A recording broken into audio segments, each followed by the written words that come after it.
Welcome to the Dogtor Bros, where we have an honest discussion around vet life in and out of the clinic. My name is Chris, and I'm your doc of the day and your guide to this episode. I'm here with my closest friends from vet school. Hey, this is Adam. I am a relief veterinarian in Louisville, Kentucky. Hey, this is Jeff. I just finished my Durham residency, and I'm currently an associate also in Louisville, Kentucky. And hey, this is Brandon. I'm a small animal internal medicine resident at Iowa State University in Ames, Iowa. And this is Chris again. I'm your doc of the day. I'm a GP in North Carolina. And today we're joined by a special guest, Dr. Chad Malpass. He is a small animal veterinarian in North Carolina, graduating from the class of 2015 from Tuskegee, where he developed a special interest in surgery that carried him through his career as a general practitioner.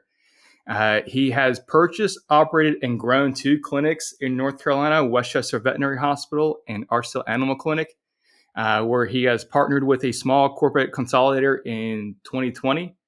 Since then, Chad has served as a partner and medical director of 10 doctors, 50 support staff, team members. Professionally, he has 2 primary interests, are veterinary business practice management and small animal surgery. Outside of that, Chad enjoys chasing his 2 boys, traveling with his wife, hunting, fishing, dirt biking, driving fast cars, exercising almost daily. Please welcome Chad to the Dogtor Bros. What's up, guys? Thanks for having me. All right. Welcome, man. Well, this is an awesome episode for me because we work almost every day, but definitely work out almost every day. So before we get started on your career and path into vet medicine, I'm going to start off with a quick game. If you could hang out with one fictional TV or movie character, who would it be? Oh, man. How fictional. Okay. Yeah. How fictional. The most fictional? Yeah. Well, okay. So I've got 2 on varying spectra. Can I do 2? Go for it. Is that a thing? I'll make it quick. All right. So I'm going to say Mr. Chow from The Hangover, or Legolas from Lord of the Rings, which are vastly different hangs for sure. At the same time, every once in a while you want to be like, hey. No, that's a friggin' disaster there. But independently, Legolas would definitely shoot Chow like 2 seconds. Like, wow. That's just nonsense. So who's a dwarf? Could you imagine Mr. Chow and Gimli hanging out together? I don't think he'd hit it off with any of them, dude. Like maybe the orcs. Maybe. This is Jeff. I would say T'Challa, Black Panther, 1,000%. I want to go to Wakanda immediately. This is Adam. I think I might go with John Wick just because he seems like a cool guy. He's a dog person. Maybe he could teach me some cool shit. I just hope that I'm not running from other assassins with him. Hopefully we can hang out like on the side, but he seems like a pretty cool guy. Just saw that 4th movie yesterday or 2 days ago. There's 4? Yeah. Yes. I think Jesus. It's the final one. For now. Yeah. This is Brandon. I honestly, it's hard for me to like kind of pick one person. I guess there's a lot of different things that I think would be interesting. You mentioned Legolas from Lord of the Rings. I think it'd be cool to hang out with Gandalf. That'd be kind of cool. Seems like he could drop some wisdom. Yeah. Yeah, exactly. Like, I don't know. You learn a lot.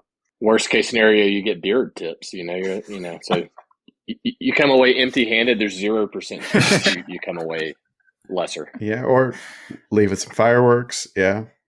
And this is Chris. I don't know. I mean, all those sound like good options. I would go with JT in the Marvel world. I'd just go with the Avengers and whoever wants to hang out. Which one? Absolutely not. Captain America has always been my favorite, but I guess there it him, is. yeah. I mean, but Iron Man would be cool. Hulk would be interesting. I mean, not gonna lie, it'd be kind of freaky. Well, anyways, getting back to our episode. So Chad, the question we always ask everyone: how did you get into vet med? What made you want to go into this career? Awesome question. And I think as I've asked the same question of, so many of our colleagues, so many of you guys, so many of us have wanted to do this our entire life. I mean, I don't know how many guys and gals that I know have wanted to be a vet. They knew they wanted to be a vet when they were 6 years old or 10 years old, or you name it. I had no idea that, this was even a career option until, my 20s really for me. So I was, trending towards the human side and my undergraduate career, and probably having a little bit too much fun on that end. And, truthfully speaking, I just wasn't all that interested in the confines of what human medicine has become. And so, it resulted in my studies. I really just wasn't that excited about becoming a doctor or a PA or you name it. At the time, I was, wanted to be an orthopedic surgeon. Honest to goodness story. Didn't know what I wanted to do. I was a sophomore or a junior in undergrad, and literally in the shower one day, it came to me like a light bulb. I know it's the craziest vet story you've heard on this side, but I said, hey, I really like animals and I really like science. Why would I not be a veterinarian? It was just an instant click the first time that I'd really ever tried that on. I got out of the shower, put on a button down, and got in the car and drove to the nearest vet clinic and told him that I was looking for a job. Said he wasn't hiring. I said, it's your lucky day, man. I'm going to work for free. So that was Westchester Veterinary Hospital circa 2008, which Chris and I now work at every day in one of the hospitals that I was able to purchase. So it was an instant love. I fell instantly in love with the idea of all of it, man. Just animals, science, and just making something better than it was before I touched it. So what I didn't know at that time, I had no idea of how cool of a job it really was. Just the concept I fell in love with, but the since then it's been very rewarding. No, that's awesome. And I know it's kind of funny now. It's kind of become full circle where you went from working there for free to now owning the place. So kind of going into continue with vet med, how did you choose from, hey, I want to go into GP versus pursuing a specialty? Because you said you want to be an orthopedic surgeon. Why didn't you go down that route versus going into general practice? Yeah, another awesome question. I mean, we definitely see a lot of change in our industry, in our world. We've got a couple specialists, essentially here on the call today, and we definitely see that trend of just specialization, and I think in a lot of cases it's exactly what we need. I mean, geez, our derm guys, internal medicine guys, our surgery, really all the specialties are super valid. The general practice route for me checked more boxes in terms of what I wanted to do as a business operator, the time that I wanted to do it in my life. That certainly I did fine in school, but I didn't want to go through any more of it at that time. So it's really strongly considered doing the surgery specialty route. Had still to this day, probably my greatest compliment came from a boarded surgeon at our local referral place who tried to talk me into giving up the GP route and really doubling down on the surgery route. But this was just for me, and that GP comes with so long as you're responsible and how you use it. It comes with a lot of range in what you can actually do and what you can practice. No, for sure. And we know, I mean, we've had this conversation, me and you, before on GP versus specialty. And I know you would pick orthopedics or some type of surgery thing off the bat. So I've got one more question for you, and then I think we'll just go into kind of an open roundtable kind of like we do with everybody. So this was actually from one of our Instagram followers, and it's a specific question for a business owner. So being a practice owner, how did your journey change from being an associate to becoming a clinic owner when you bought your first practice?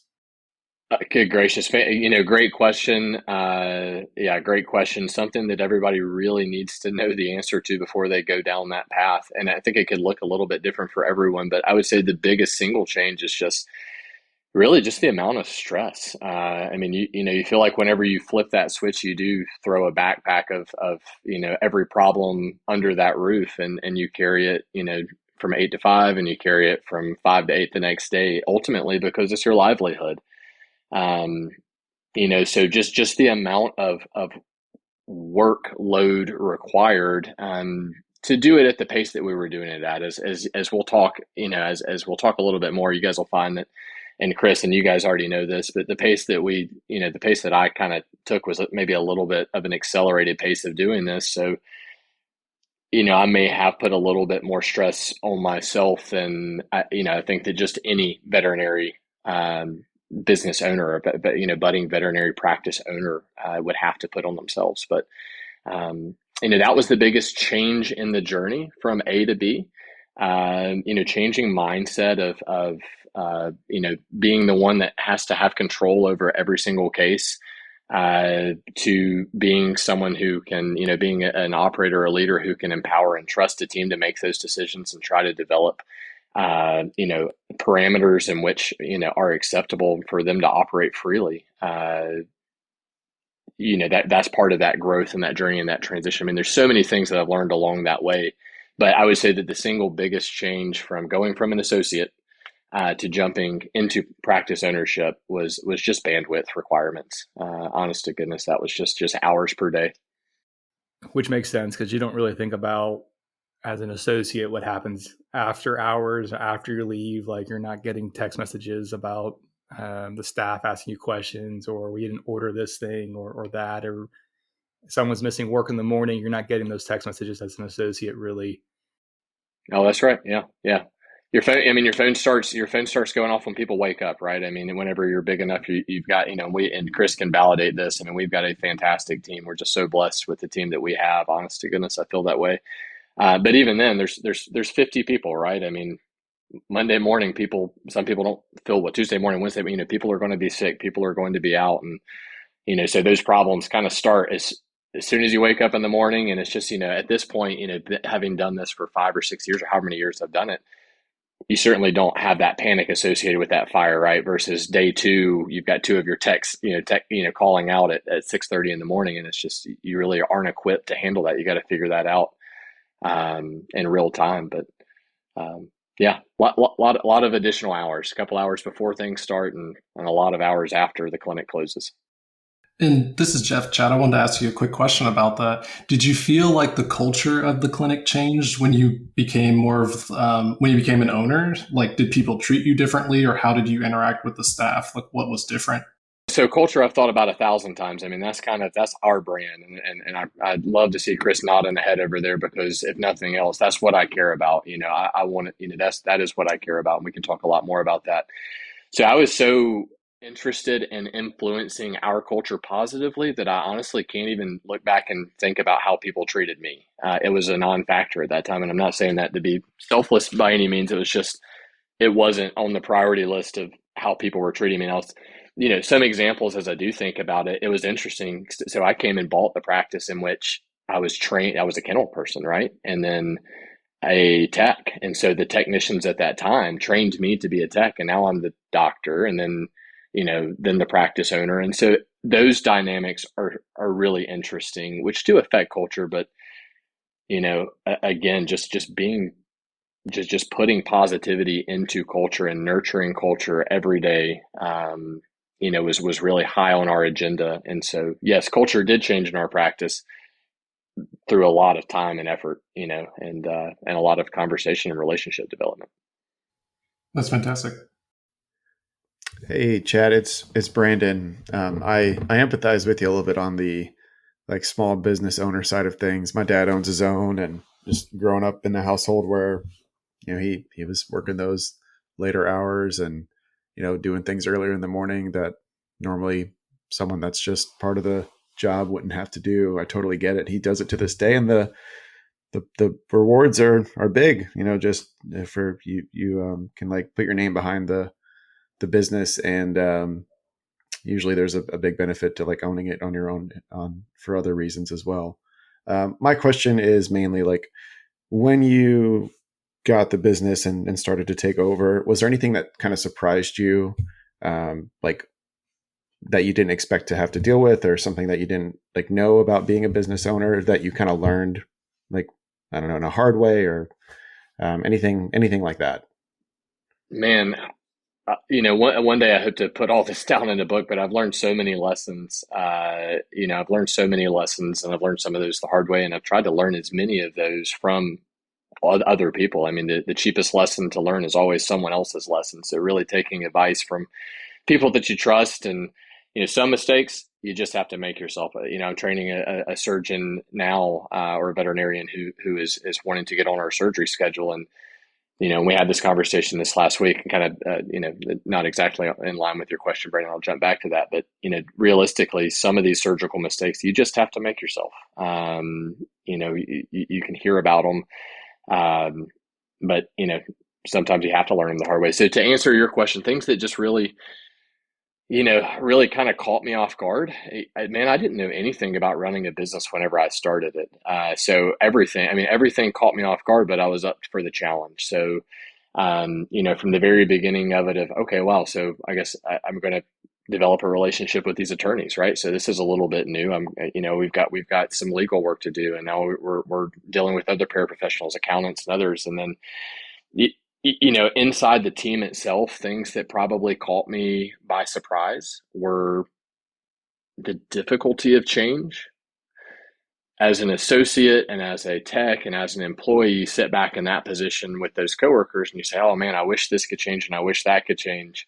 And then when you finally offer that change, just like pulling teeth, you're like, what? Are you kidding me? I thought we were all on the same page on this, but change is just really hard. So one lesson that I learned really early, and that I can say was consistent, has really been consistent in day-to-day operations. It was consistent with the second practice, but it's still consistent now as we're trying to evolve and progress our practice standards constantly. Change is hard. And that was probably the lesson that, even good change is hard, like really hard. So that was probably the lesson that I learned right out of the beginning. I was like, oh, well, I thought good change was supposed to be easier. Turns out it's not. I presume good change is easier than bad change, right? So I guess it's easier than that, but it's not easier than status quo. And this is Chris again, but even thinking about change, I mean, just knowing, because I've been there with you so long doing it. I mean, I remember when we first tried to get in just catheters for surgery, and the clients were like, why are we paying for this? They don't need this. The old guy, we never did this before. And it's like, no, it's good. It makes it easier for us to perform these things and do a better job. And it took a little bit, but they eventually took it. But that was part of the change. That was a part of growing the practice in a positive way. But again, this is changing of the guard of how things were done. Yeah, our practices, both of the practices have come a really long way. So, I mean, yes, they were existing practices. They were not both profitable practices necessarily, like super well ran businesses per se. One maybe a little bit more so than the other. So there was a lot there. By no means were they ready to go whenever we purchased them. I mean, I kind of give some of our associates, whenever we talk about where we are and where we're going, I think that we're finally made our way to, L, M, and OP on our journey to Z, right? But it's a long way from A. So, and all the different, categories, both in the actual, quality of the business itself and, certainly the quality of the medicine and surgery that we offer. No, for sure, man. And so kind of getting off the business train just for a little bit, going back to vet school, what was the class that still haunts you to this day? Some of the classes like immunology and, there was like a tick-borne or not a parasitology class, but probably that immunology class was really tough. It was an 8 a.m. and it was read straight from the slides. And, I probably wasn't my highest attended class. As far as haunts me though, man, honestly, I don't have that many I don't have that many nightmare stories from vet school. I know that's an atypical experience, but yeah. I mean, you have some rotations that go tougher than others for sure, and you have some rotation group dynamics that you'll remember for forever. But the first couple of years of ologies, that's rough, but I enjoyed it. I'm not much of an academic, I guess, but I really did enjoy vet school, as weird as that is. This is Adam. Going back to, obviously you touched on how you really like orthopedic surgery, and honestly where I'm at here, there's not a lot of, and I feel like this is probably kind of the case across the board, across the country, there's not a lot of general practitioners these days that like to do orthopedic surgeries, or even just know how to do orthopedic surgeries or know the proper techniques. In the city of Louisville, I know of 2 general practitioners that do orthopedic surgeries. Other than that, it's pretty much referral. So, I know there are some people out there, some general practitioners that may want to be able to offer that for their clients just as an alternative to referral, or just a way to provide another service for their business. So what are some resources that you would recommend for a general practitioner who's looking to branch out and learn some orthopedic surgeries? Man, such a great question, and you're exactly right. It's really can be constrained depending on where you are. Specifically geographically tends to have a lot of difference depending on how many specialists are saturated in that area. For us, we did, I don't know, Chris, what we do, 5 ortho cases in 10 or 14 days because our surgeon's out of town locally, right? So, and we live in an area, there's 1 million people within, a 25-minute radius. So it's a pretty good sized area of the country, but, we just don't have that many surgeons. And, we have to also look at cost of specialty medicine as well. I mean, there's no doubt, Chris and I still refer, look, this is best, this is a gold standard. This is the Mercedes option. But practically speaking, just so many people can't make that commitment to invest in their pet. So to answer the question about, what would I do if I was a vet wanting to learn a little bit more? If I was a vet school student, I'll rewind it, make buddies day one. Just make buddies with the surgery team, the surgery department. So, express your interest, do your homework, really, really fall in love with anatomy in your anatomy class and really understand that anatomy really well. For me, we had a couple really good mentors at Tuskegee, or surgical instructors. One was Dr. Bobby Horn, or Robert Horn. I don't think you guys got to have him, but he's a little bit of a Southeastern vet school legend. He's been instructing for a long time. I think he's a professor emeritus. We kind of clicked it off day one. So, we just happened to have some stuff in common. I think I invited him bird hunting as a freshman or a sophomore. And ever since then, I got to kind of sneak in the back door of surgery. And so, if I'm a vet school student and this is really my interest, you have nothing to lose by expressing your interest. Go to the people that can teach you and just continually express your interest over and over and over and over. Look, it's their job to teach you.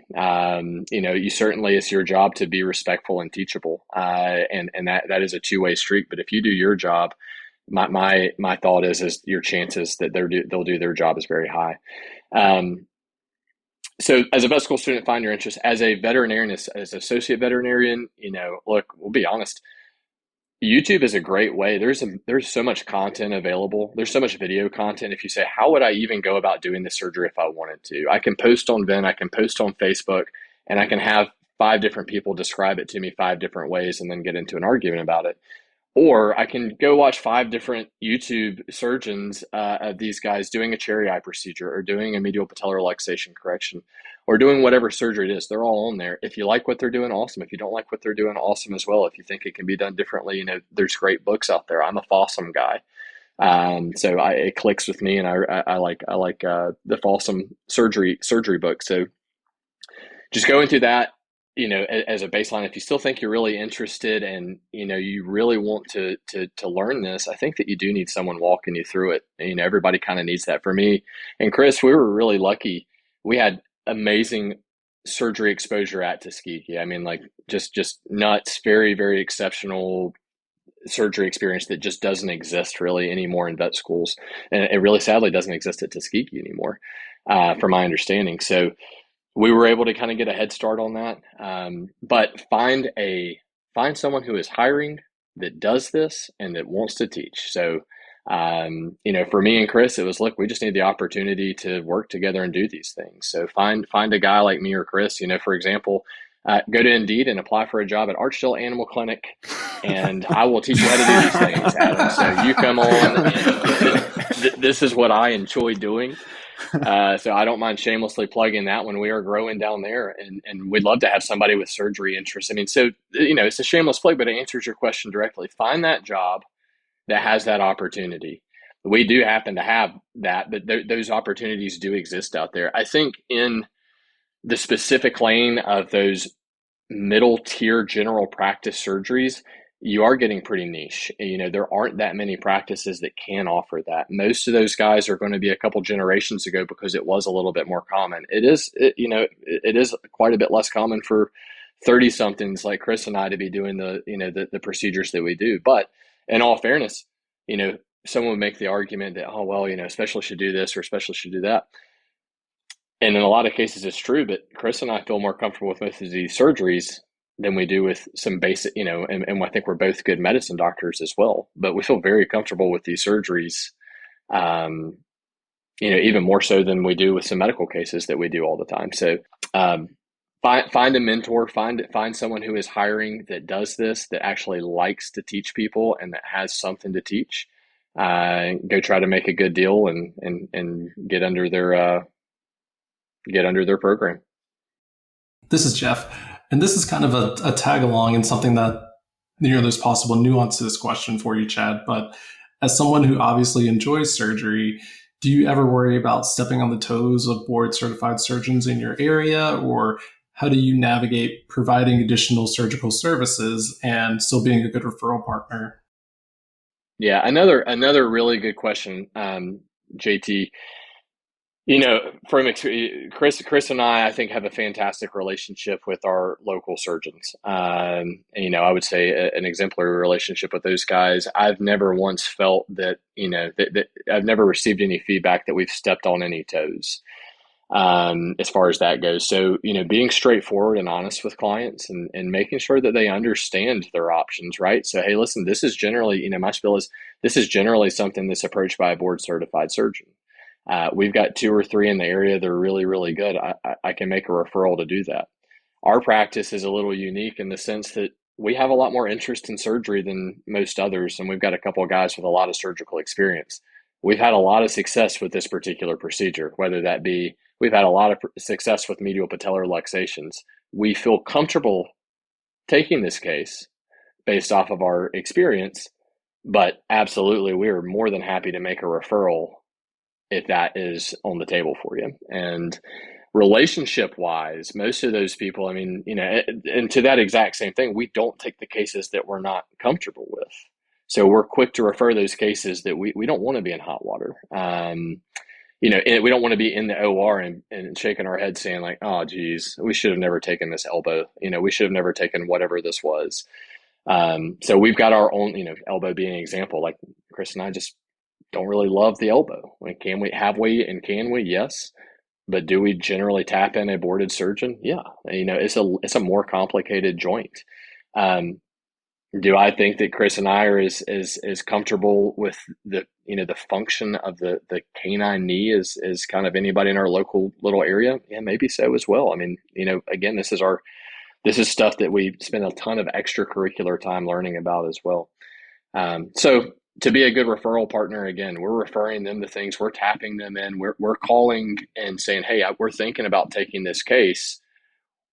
What do you think? These guys know the level of surgery that we perform, so they're comfortable kind of saying like, yeah, hey, this is a good one for you guys, or man, these can be really, really tricky. That's probably one that you want to send to us if we can. So we definitely take that advice from surgeons, whenever they offer it. And then ultimately, the best interest of the clients. We're making every recommendation that we have, in the best interest of the patient and the client as well. But ultimately, we do retain a lot of those surgeries. Even with that, we retain a lot of those surgeries, and I don't think any of the complex surgeries we do not receive a referral recommendation. So there's no CCLs that we do or MPLs that we do or anything like that doesn't receive a option or an offer to refer. I think that's a really great point of view, and I'm glad you kind of brought up like roping in surgeons when it's appropriate. I do know I would say colleagues of mine who have bosses who are like refer nothing, and that's kind of their standpoint, rather than thinking of every case from the appropriate doctor's standpoint and our oath to just do right by them. Which it doesn't mean it always has to go to referral for any case, but I think it's helpful when you have that relationship and makes your clients trust you. I remember back when I was in GP, I kind of did the same thing, just like, hey, this type of case is usually handled by a specialist. Here's what I can do, and here's what I'm comfortable with. If that sounds good, we'll refer you. If you prefer to stay here, I'll do everything I can to make sure that this case is successful for whatever I'm referring for. And I feel like I built a really strong relationship with my clients with that attitude, and it sounds like you've had a lot of success with it too. So I love that. And Chris does a fantastic job of that as well at the office. Just throw him a little acknowledgement there. So we both know when we're beat, and I think knowing your own limitations is something that, again, you have to kind of learn from experience. But acknowledging and being aware of those limitations and being accepting and okay with that, it doesn't make you a hack whenever you say, hey, this there's no, I don't have anything to prove to anybody. This one should go. Like, I don't, and generally speaking, Chris and I look at each other like, dude, this is a train wreck. We don't want this. That's really how it normally goes, is like, I don't want this. Do you want it? No. This one seems like one that's going to be very likely to have post-operative complications. Let's let that go to referral. This is Chris. Yeah, 100%. We definitely know how to not really, like, we pick and choose what we can and can't do, and we're definitely good about not taking on more than we can chew. We're pretty good about doing that. So before we wrap up this episode, Chad, looking at the last 8 years or so as a vet, is there anything that you would change along the way? No, not a single thing. And that's encompassing lots of mistakes and lots of lessons learned, none which were catastrophic, fortunately, and all of which, added wisdom or added knowledge, added something. So honestly, I can't say that I changed anything. I mean, I do enjoy being a vet. I enjoy the path that I was, fortunate enough to be able to take. It just timed it right, and for my family particularly, we were able to. That was such a huge thing for us. We were just able to time it right, kind of be able to get some of this out of the way before kids came along. Of our 10 vets, five or six or more of those guys are really close friends, at this point. So, with what we've been able to build, I sure couldn't say that I've got any real regrets or anything that I would have changed. I'd hate to it change what we've got going on right now. So nope, wouldn't change a thing. Awesome, dude. Well, thanks again for coming on for this episode. Is there anywhere where people can reach you? Instagram? I know you're not real big on that, or you're gonna have to buy the book. Yeah, keep an eye out. You guys can find. I am not on. So that is another big life discussion. I'm not really actively on any social. Going back to the bandwidth question earlier, that was something that was dropped immediately when buying a practice. Was, hey, listen, this is a time suck, and I ain't got time for it. So. Really haven't jumped back on there. So I would say you guys reach out to the Dogtor Bros. If anybody has any, any questions specifically for me, you guys just DM these guys and they'll get in touch with me. Whether that's a question for, us at Westchester Vet or Archdale Animal Clinic. If you want to come and get some of that surgical mentorship and make some good money while you're at it, certainly reach out. Dr. Bros will connect you. Look, there's no shame in it, man. If you want to learn surgery, come on.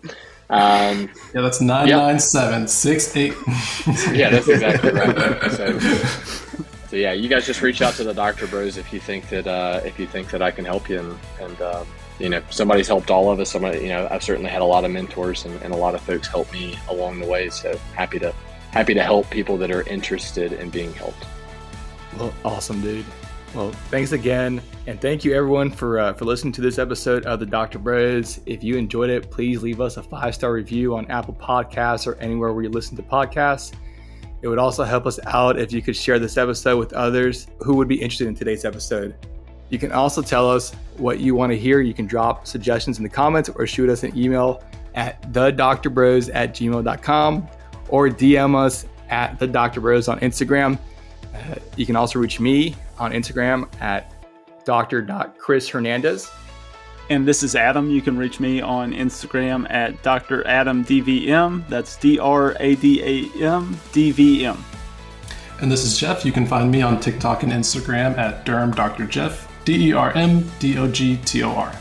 And this is Brandon. You can find me on Instagram at Dr. Mason IM.